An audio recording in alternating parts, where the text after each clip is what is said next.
I have a friend. Well, he's not my only friend, obviously, but he is the friend for shop shenanigans. Bloke comes up with at least a half of the most interesting stuff I do in this shed. Like, not long ago, we've been cutting slits into an obsidian figurines to glue them over a bronze plate. Fantastic. And recently, he showed up again with a brilliant idea. Hey man, how's life? Not bad, not bad. Thanks. I have an odd request. Go on. I need you to drill my balls. What the Of course. Anything else? And tap them. I knew it would be cool. He wants his balls drilled. And after some clarifications, I know the following. First, it is imperative the balls stay unharmed, except for the drilling part, obviously. Second, the balls are irregular shape, means not perfectly spherical. And onto the specs. The balls are rather delicate and small.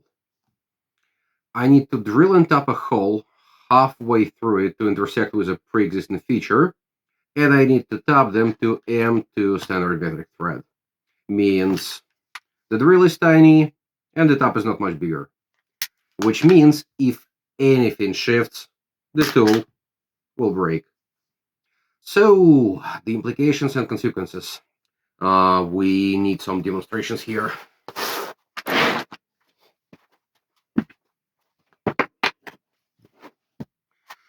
Let's pretend for a second that this pile of rubbish on the table is a vase. And courtesy of my boys, I have a mock-up ball. So first, to center on irregular shaped ball, I cannot have it sitting on the bottom. I need it to protrude a little bit above the jaws.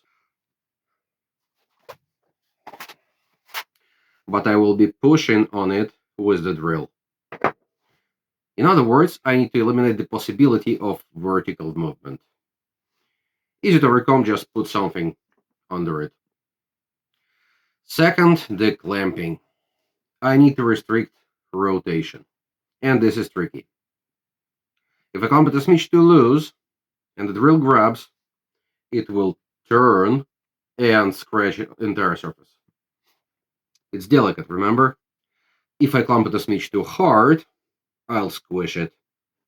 Okay, I will clamp it just right. But the contact patch between the ball and the jaw is a point. And if I push the drill a bit too hard, it may turn around the horizontal axis, because irregular shape, remember? Then I will have two halves of the drill and a scrapped ball. For the steel ball, I would just take two stacks of copper washers and clamp hard. Or wrap it with leather and hope. Not going to work here. But guess what will? This scrap piece of soft pine. Meet me at the drill press.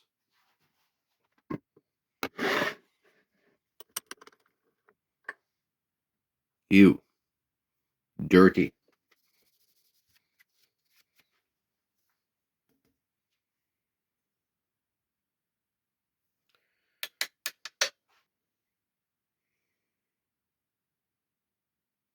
Those are the bolts. They are a little bit smaller than 11 millimeters, so now I want to drill a bit oversized hole into the block. You will see later why. And before you think that my point is, oh, look at how bloody smart I am, I'm not. In fact, before this attempt, I have already broken two drills, one spiral flute tap, and scrapped a ball. This is the remains of the tap. And the hole should be shallow, just a little bit deeper than half a ball, like 7 millimeters in this case.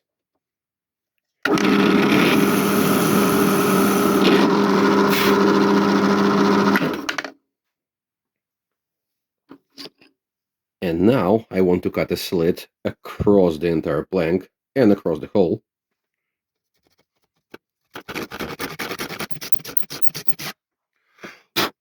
So now we can do a little bit of a clamping trick.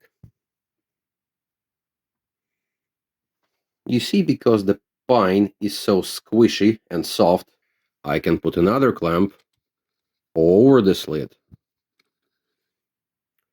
clamp it shut, and now my delicate ball is only contacting the very soft wood, so painting or plastic coating or whatever that is not damaged. And because the pine is squishy, my patch of contact is pretty much a belt all around the ball, and it's not going anywhere. Ah, stuck.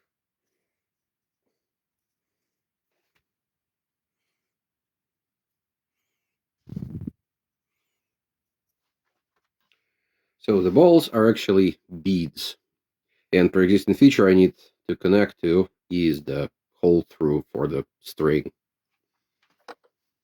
And this piece of wire is there to just I can orient that aligned with a slit. Like that. This goes out. The clamp goes on. Yep, nice and tight. Now I'm going to center it on the highest spot and aligned with the slit. Yeah, it's pretty much on. Okay, I have my mark. When I'm 6 millimeters in, I know I'm absolutely done.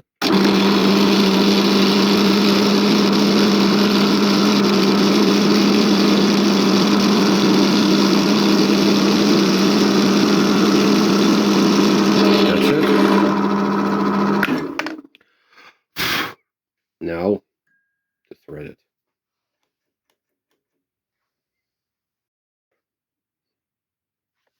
And because I have no idea if this paint or plastic coating or whatever that is, if it's damaged by oil, I'm doing it dry.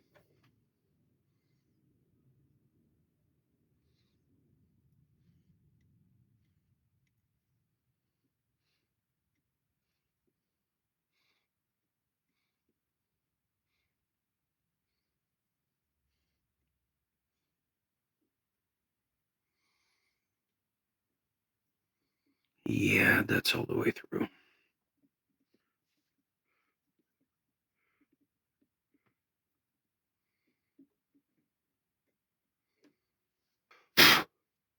Now, it's fine. Time to thread the other one and then try the grub screws that go in them.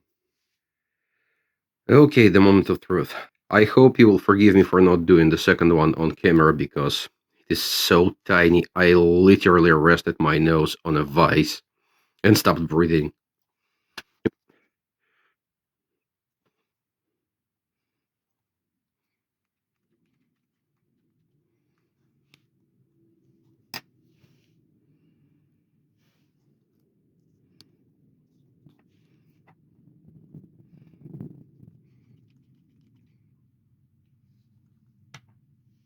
So, what's the function of this? Those are supposed to go over the string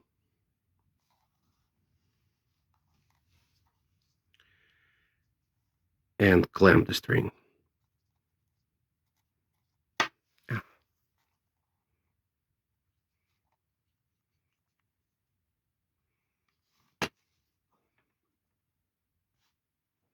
Yep, not going anywhere.